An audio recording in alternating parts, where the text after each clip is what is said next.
The Couple Next Door, written by Peg Lynch and starring Peg Lynch and Ethel Bunce.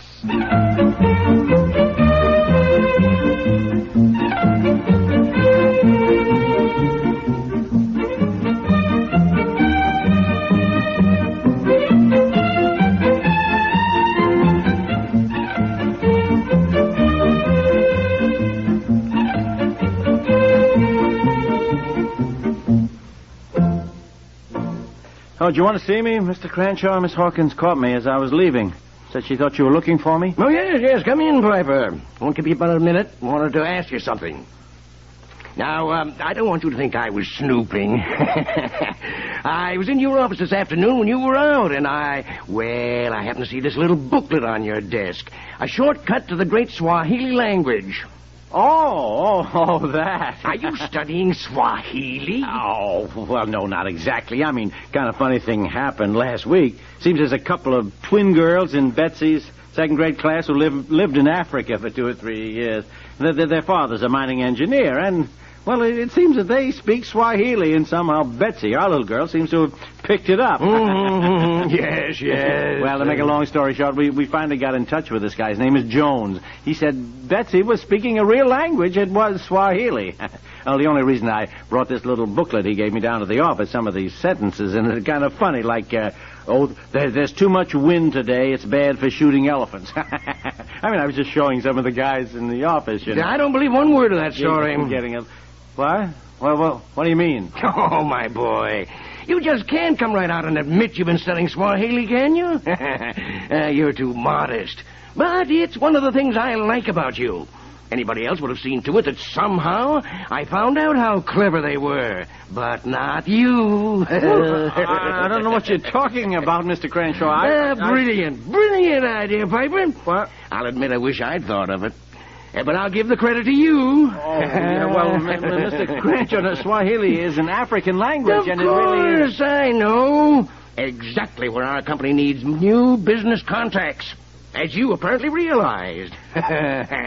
Well, Piper, instead of going to Europe on business this summer, you're going to Africa.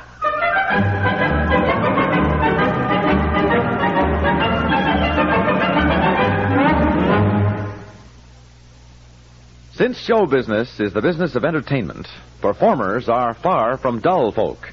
This is a matter you'll have fun verifying each Sunday night when the Mitch Miller Show brings sparkling show business chatter your way over most of these CBS radio stations. Give Mitch Miller and his guests a listen and prove it to yourself. An average attendance at one of Mr. M's soirees might include a Broadway actress chatting about her craft with a comedian who's also chatting about show business with nimble wit. Around on the other side of the round table, you might well hear a singer try out a few songs for size on a film director or producer, also in attendance. No matter who's on hand for this happy open house, no matter what stars of the entertainment world are bandying the banter about, you can be sure a good time will be had by all, yourself included. Sunday nights, get better acquainted with your favorite limelight personalities on The Mitch Miller Show.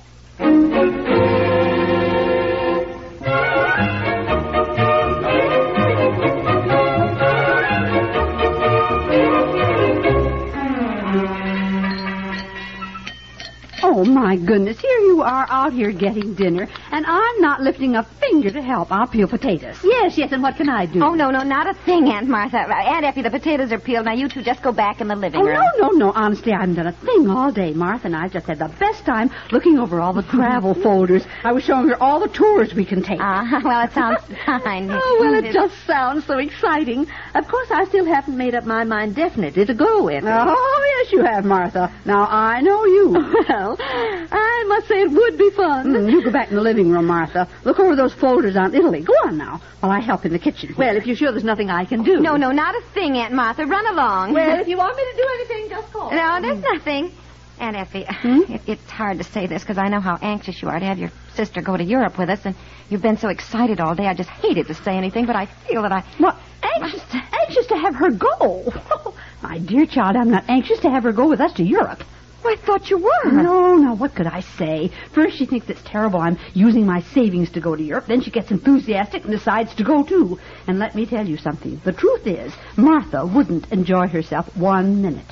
She cannot put up with the slightest inconvenience. She is the kind of person that when you travel with her, she complains all the time. Believe me, you would not enjoy traveling with her. Well, Aunt Effie, if she goes, I won't be traveling with her.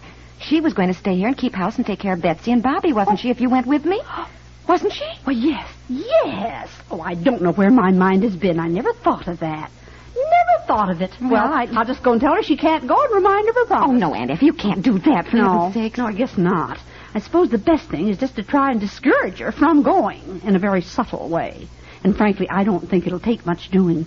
She's already started to worry about whether or not it's safe to drink the water. Oh, well, if you think she wouldn't enjoy herself anyhow, you know... I know she wouldn't. She'd be sorry every minute she ever went there. Hello. Hi. Then what we ought to do, hello, dear, is just tell Aunt Martha, you know, honey, listen, we've got a problem. You're telling me. Well, it is a problem, honey, because Look, Aunt you Martha... don't know the half of it. Now, what I was just saying is, dear, that Martha loves the idea of a trip, but she's always sorry she went. Sure. Just like spending the winter in Arizona with Carol, where she couldn't wait to go. Well, now she's been telling me how sorry she is. She wanted to go. Well, anyhow, I want to tell you about Crenshaw. Yeah, Sometimes I think that boss of mine is off his rocker. He happened to see this booklet on Swahili that I took to the office just for the fun of it, you know, and I was telling him about Betsy, see, and how she darling, picked up this... Yeah, don't go into all that now. We want to tell you our idea about Aunt Martha. Well, she can't hear us. Well, Aunt Effie feels it would be all wrong for Aunt Martha to go to Europe anyhow. But we have to figure out some tactful way to discourage her. Yes, you see, dear. I can do to help with dinner? No, Aunt Martha. Look, not if I could just get a word in edgewise, I would like to... Well, hello. Well, I didn't hear you. Hi. Hello. Hi, Aunt Martha. I was just reading this folder about hotels in Europe, and it says private bath where possible. Yeah. Where possible? Well, my goodness, I certainly have to have my bath in the morning, and I don't want to go traipsing down the hall to a public bathroom. Well, Aunt Martha, in traveling, sometimes there are inconveniences. Look, will you? None of you needs to worry about any possible inconveniences of traveling to Europe. I am not going to Europe. What? That is right. My plans are in the process of being changed. Oh, for heaven's sakes, after all this... Changed to what? You're not taking a trip? Oh, yes.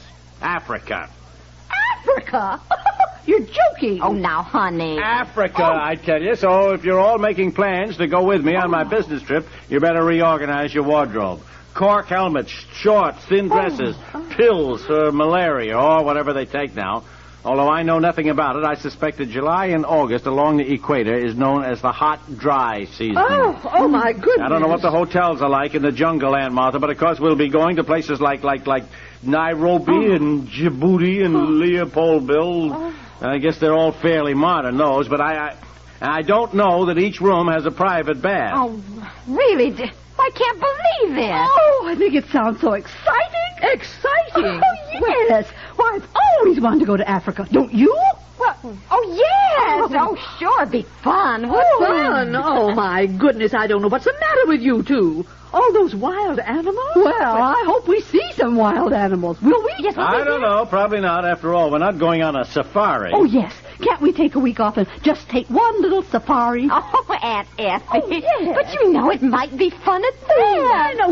What if you get a toothache in the middle of the jungle? Or pick up some tropical disease? Or get bitten by a snake? Oh, Martha. One reason you've never had any fun out of life is that you're scared of everything. Take a chance once in a while. You're still what I said you were when you were 10 years old. A scaredy cat. Well, I'd rather be a live scaredy cat than a dead one. And the truth is, I don't think I want to go on any trip anywhere with you, Effie. You're too reckless and embarrassing. I think it's time you acted your age. Oh, now, wait a minute, Aunt Martha. Really, dear, it was clever, but I do think you carried it a bit too far. Me? What? It was fun, and it gave Martha an excuse for not going, which is what she wanted anyhow. I know, Martha. How in the world, dear, did you think of such a fantastic story on the spur of the moment? Wonderful. I could hardly keep a straight face, could you? Africa. That's where I'm going. It is. I'm not kidding you. The European trip is off. I tried to tell you when I walked in here. What? European trip? Off? It's off. You know Crenshaw. Suddenly an idea hits him, and he's off like a burst of fireworks. Actually, he thought it was my idea that I was learning Swahili to prepare myself for our export-import trade in Africa. Brilliant, that's what he called me. A man who looks ahead to the future. So what do you do when somebody calls you, you're brilliant? I mean, you don't pipe up and say, look here, I never thought of such a nutty idea myself. You mean you are really going to be sent to Africa? I tell you, Cranshaw is hysterical with excitement. He thinks it's a great idea to spring on the head office in New York. He's checking with him now. He's going to call me tonight. Africa? Yeah. Honestly, I've had a picture of myself dancing in a lovely new dress somewhere in Paris. Now I just see myself looking like Katharine Hepburn in The African Queen, drifting on a riverboat through the jungle, fanning myself with a temperature 120. I'm not sure I'll go, dear. Oh, you're as bad as Martha. I'll go. And if we could get in one little safari, I'd certainly like to take a crack at bagging an elephant. Honestly, Aunt Effie, when will we know, dear? I hope tonight.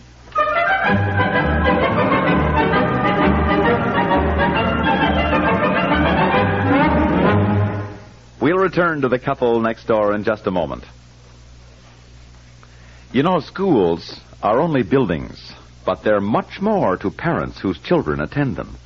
When your children and mine are in those buildings, they take on a personal importance. They influence the futures of our young people. Schools are only buildings, but to ignore them is to ignore those precious futures. We do the very minimum for our young when we take part in community efforts to build better schools. If we do less, we flagrantly shortchange our own. If your community is like many, the chances are there's a real and growing need for better schools, better schoolrooms, higher teaching standards, new textbooks, and more room. This miracle won't come about without help from all of us. If you want to give that help but don't know how, write to Better Schools, 9 East 40th Street, New York 16, New York. That's Better Schools, 9 East 40th Street, New York 16, New York.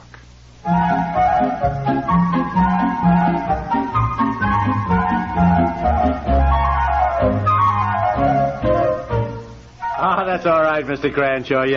Yes, it was a great idea while it lasted. Yeah, it's all right. Fine. See you tomorrow.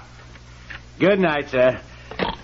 Well, I'm almost scared to ask. We're not going to Africa. We're still going to Europe. That is right. Why the main thank office you, in New Kevin. York thought the guy was crazy. You say so? Oh, no, but I could tell the way he talked. Trouble with Cranshaw is he gets what he thinks is a great idea and he charges ahead without thinking it over. Why the New York company already has 2 representatives in Africa. Why didn't Cranshaw know that? I tell you, sometimes I wonder how he got where he is. Well, it hasn't been so long since his company merged with this New York one. I suppose he doesn't know all the ins and outs yet. Well, I'm relieved, aren't you? Oh, well, I didn't really think it would happen, but when you work with Cranshaw, anything can happen. Well, Aunt Effie will be disappointed. Oh, yes, Aunt Effie and her safari. Yeah. Aunt Effie! No, she took Aunt Martha down to the train. Oh, that's right, Yeah. that's right, I forgot. Well, time for our language lesson, I guess. Should we study French or Italian tonight? Oh, well, I know French. Let's do the Italian, huh? All right, dear. Oh, Get out the boy, rest. what a day.